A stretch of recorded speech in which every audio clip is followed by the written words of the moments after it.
A businessman was referred to me by a psychiatrist whom the patient had been consulting. It appeared that the patient, gradually regarded as quite morally strict and upright, had become involved with a married woman.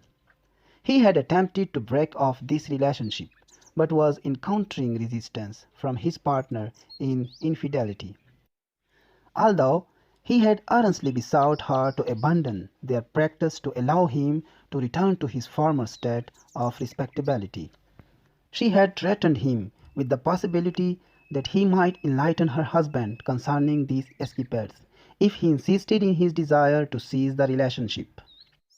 The patient recognized the fact that if the husband became apprised of the situation, it would result in disgrace for him in his community. He happened to be a prominent citizen and prized his high standing. As a result of his fear of exposure and a sense of guilt, he had been unable to sleep or rest.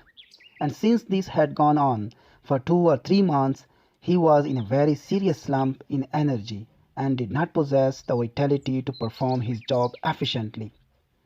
Inasmuch as some important matters were pending, the situation was serious.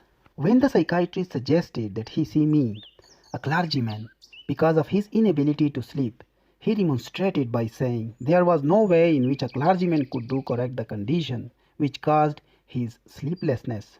But, on the contrary, he felt that a medical doctor might supply effective medication. When he stated his attitude to me, I simply asked him how he expected to sleep when he had two very annoying and unpleasant bedfellows with whom he was attempting to sleep. Bedfellows? He asked in surprise. I have no bedfellows. Oh, yes, you have, I said. And there is nobody in this world who can sleep with those two, one on either side. What do you mean? He asked. I said, you are trying to sleep every night between fear on one side and guilt on the other, and you are attempting an impossible feat. It makes no difference how many sleeping pills you take, and you admit you have taken many such pills, but they have had no effect upon you. The reason they do not affect you is that you cannot reach the deeper level of your mind where this sleeplessness originates and which is siphoning off your energy. You must eradicate fear and guilt before you will ever be able to sleep and regain your strength.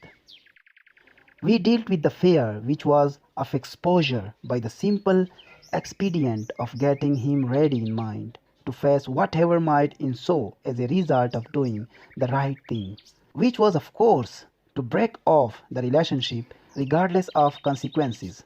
I assured him that whatever he did that was right would turn out right. One never does wrong by doing right.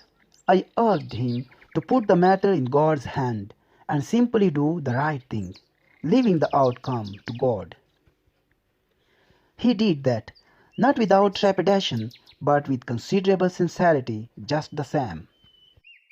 The woman, either through shrewdness or some expression of her own better nature, or through the more doubtful expedient of transforming her affections elsewhere, released him. The guilt was handled by seeking God's forgiveness. When these sincerely sought it, it is never denied. And our passion found surcease and relief. It was astonishing how, when this double weight was lifted from his mind, his personality once again began to function normally. He was able to sleep. He found peace and renewal of strength. Energy quickly returned. A wiser and thankful man, he became able to carry on his normal activities.